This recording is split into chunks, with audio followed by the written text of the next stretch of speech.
আসসালামু আলাইকুম। সম্মানিত দর্শক, দেশের রাজনীতিতে এখন সবচেয়ে বড় আলোচনার বিষয় কি?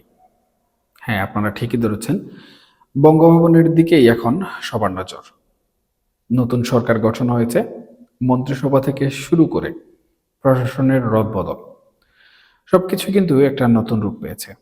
কিন্তু রাষ্ট্রের সর্বোচ্চ পদটিতে কে বসছেন নাকি যিনি আছেন তিনিই থেকে যাচ্ছেন, এই নিয়ে জল্পনা কল্পনার জন্য কোনো শেষ নেই।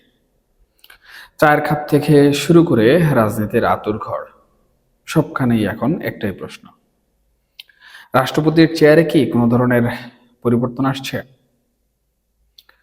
আপনারা নিশ্চয়ই খেয়াল করেছেন, নির্বাচনের পর থেকেই কিন্তু একটা নাম খুব জোরে সোরে শোনা যাচ্ছিল: ডক্টর খন্দকার মোশাররফ হোসেন।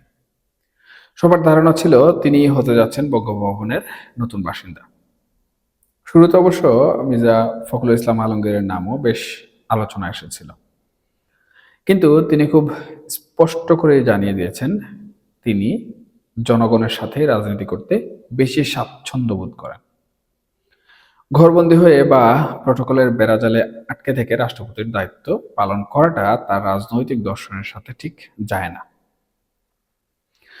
এরপর থেকেই প্রায় সবাই ধরে নিয়েছিলেন যে ডক্টর মুশাররফই হচ্ছেন আমাদের পরবর্তী রাষ্ট্রপতি। এমনকি বিএনপির ভেতরেও এই নিয়ে মোটামুটি একটা ঐক্যমত কিন্তু তৈরি হতে আমরা বিভিন্নভাবে দেখেছি।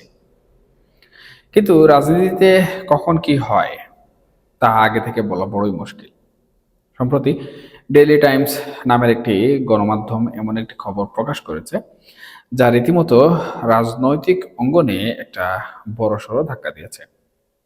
খবরটি হলো, বর্তমান রাষ্ট্রপতি মোহাম্মদ শাহাবুদ্দিন চুপ্পু হয়তো 2028 সাল পর্যন্ত, মানে তার মেয়াদ শেষ হওয়া অবধি পদটিতে থেকে যেতে পারেন।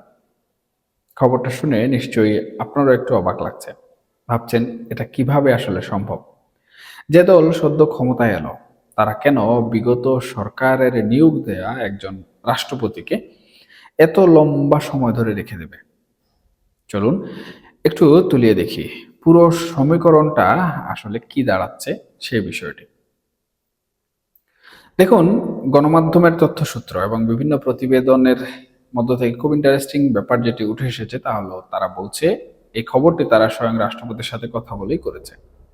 আর রাষ্ট্রপতির সেই আলাপচারিতা থেকে একটা বিষয় বেশ পরিষ্কার: তিনি আসলে বলটা ঠেলে দিয়েছেন ক্ষমতাসীন দল অর্থাৎ বিএনপির কোর্টে। তিনি আকার ইঙ্গিতে বুঝিয়েছেন যে সরকার যদি চায় তিনি থাকবেন, আর না চাইলে থাকবেন না। তিনি নিজে থেকে এখনো কোনো ধরনের পদত্যাগের চূড়ান্ত সিদ্ধান্ত নেননি। অর্থাৎ তিনি পরিস্থিতি পর্যবেক্ষণ করছেন। একটু গভীরভাবে চিন্তা করে দেখুন তো, একজন রাষ্ট্রপতি যখন এমন কথা বলেন তখন তার মানে আসলে কি দাঁড়ায়? এর মানে হলো তিনি সংঘাত চাইছেন না, বরং একটা সমঝোতার রাস্তা খোলা রাখছেন। এখন সবচেয়ে বড় প্রশ্ন হচ্ছে, বিএনপি কি চাইবে তাকে রেখে দিতে? আপাত দৃষ্টিতে মনে হতে পারে একেবারেই না, কিন্তু রাজনীতির মাঠের হিসাব নিকাশ এত সরল অঙ্কে কখনোই আসলে মেলে না। দেখুন, বিএনপির নীতি নির্ধারণী পর্যায়ের অনেক জ্যেষ্ঠ নেতাই মনে করছেন এই স্পর্শকাতর মুহূর্তে দেশে সাংবিধানিক ধারাবাহিকতাটা বজায় রাখাটা ভীষণ জরুরি। মেয়াদ শেষ হওয়ার আগে একজন রাষ্ট্রপতিকে কোনোভাবে যদি অভিশংসনের মাধ্যমে সরিয়ে দিলে অযথাই একটা বড় ধরনের রাজনৈতিক ও সাংবিধানিক সংকট তৈরি হতে পারে। নতুন সরকার মাত্র দায়িত্ব নিয়েছে, তাদের সামনে পাহাড় সম চ্যালেঞ্জ: অর্থনীতি পুনরুদ্ধার, আইন শৃঙ্খলা পরিস্থিতি স্বাভাবিক করা থেকে শুরু করে আরো অনেক অনেক কাজ কিন্তু বর্তমান সময়ে তাদের সামনে। আর ঠিক এই সময়ে তারা হয়তো রাষ্ট্রপতির পদ নিয়ে নতুন করে কোনো বিতর্কে কিংবা আইনি জটিলতায় জড়াতে চাইছে না। কারণ সংবিধানে অভিশংসনের প্রক্রিয়াটি বেশ জটিল এবং অনেক সময় সাপেক্ষ। তবে এই পুরো রাজনৈতিক নাটকের ক্লাইম্যাক্স কিন্তু হতে যাচ্ছে আগামী 12ই মার্চ। এদিন ত্রয়োদশ জাতীয় সংসদের প্রথম অধিবেশন বসবে। আর সংবিধানের নিয়ম অনুযায়ী নতুন সংসদের প্রথম অধিবেশনে রাষ্ট্রপতিকে কিন্তু ভাষণ দিতে হয়। দেখুন, একজন রাজনৈতিক বিশ্লেষক হিসাবে আমি বলবো এই ভাষণটাই আসলে নির্ধারণ করে দেবে বঙ্গভবনে শাহাবুদ্দিন চুপ্পুর ভবিষ্যৎ। তিনি কি তার এই লিখিত ভাষণে বিগত শেখ হাসিনা সরকারকে ফ্যাসিস্ট বা দুর্নীতিবাজ হিসাবে আখ্যায়িত করবেন? তিনি কি ছাত্র জনতার গণ অভ্যুত্থান এবং নতুন সরকারের স্পিরিটের সুর মিলিয়ে কথা বলবেন? যদি তিনি সেটা সাবলীলভাবে করেন এবং নতুন সরকার বা এই সরকারের যে ভিশন রয়েছে সেই ভিশন অন করেন, তাহলে হয়তো বিএনপি তাকে মেনে নেওয়ার বিষয়টা পজিটিভলি ভাববে। আর যদি তিনি সেখানে কোনো কৌশলের আশ্রয় নেন কিংবা বিগত সরকারের প্রতি কোনো ধরনের নমনীয়তা দেখান, তবে দৃশ্যপট হয়তোবা সম্পূর্ণ পাল্টে যেতে পারে। তখন হয়তো বিএনপি বাধ্য হবে অন্য কঠিন কোনো সিদ্ধান্ত নিতে। দর্শক, আপনারা যদি খেয়াল করেন, বিএনপির ভেতরে কিন্তু এই ইস্যুতে একটা সূক্ষ্ম ভারসাম্য রক্ষার চেষ্টা চলছে। দলের একটা অংশ, বিশেষ করে যারা একটু সহনশীল রাজনীতির চর্চা করেন, তারা চাইছেন কোনো উস্কানিতে না গিয়ে সাংবিধানিক কাঠামো মেনেই সবকিছু হবে। আবার দলের ভেতরে কিন্তু ভিন্ন মত আছে। তৃণমূলের নেতাকর্মী এবং দলের কট্টরপন্থীদের একটা বড় অংশের দাবি, কোনোভাবেই আওয়ামী লীগের আমলে নিয়োগপ্রাপ্ত কাউকে রাষ্ট্রের এই সর্বোচ্চ জায়গায় রাখা আসলে উচিত হবে না। এবং তাদের যুক্তি হলো, এতে করে ভুল রাজনৈতিক বার্তা যেতে পারে।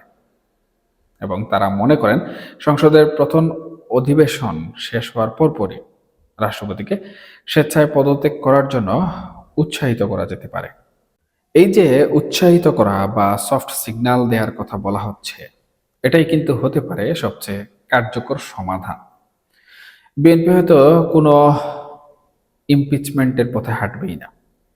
তারা হয়তো সরাসরি রাষ্ট্রপতির কাছে একটা বার্তা পাঠাবে যে নতুন রাজনৈতিক বাস্তবতায় আপনার সরে দাঁড়ানোটাই সবার জন্য মঙ্গলজনক।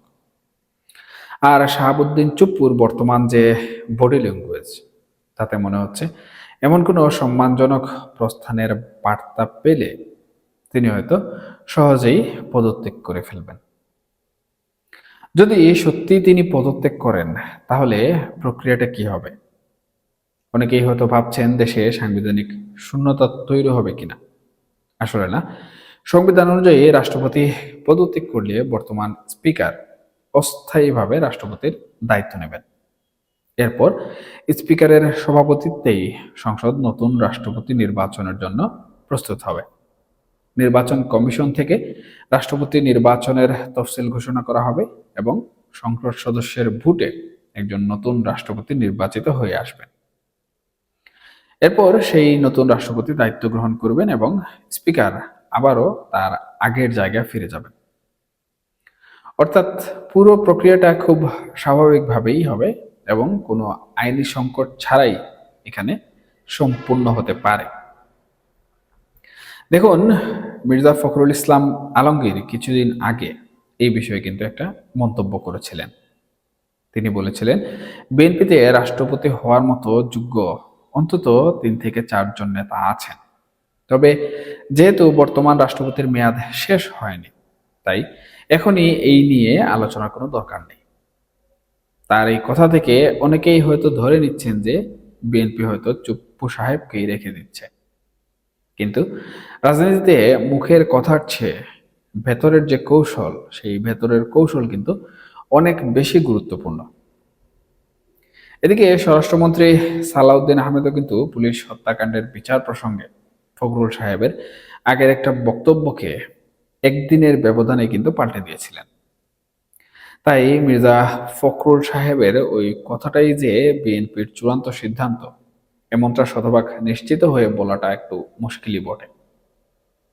সবশেষ যদি আমাকে পুরো পরিস্থিতিটা মূল্যায়ন করতে বলেন, তবে আমার ধারণায় একেবারে স্পষ্ট, বিএনপি হয়তো বাইরে থেকে একটা সাংবিধানিক শিষ্টাচার দেখাচ্ছে, কিন্তু দিন শেষে ২০২৮ সাল পর্যন্ত বর্তমান রাষ্ট্রপতিকে তারা বঙ্গভবনে রেখে দেবে, এটা বিশ্বাস করাটা খুব কঠিন এবং জটিল। কারণ রাজনীতিতে শুধু আইনি বাধ্যবাধকতা দেখলেই হয় না, কর্মীদের সেন্টিমেন্ট এবং দলের ভাবমূর্তি এবং রাজনৈতিক ভবিষ্যতের বিষয়সমূহ কিন্তু চিন্তা করতে হয়।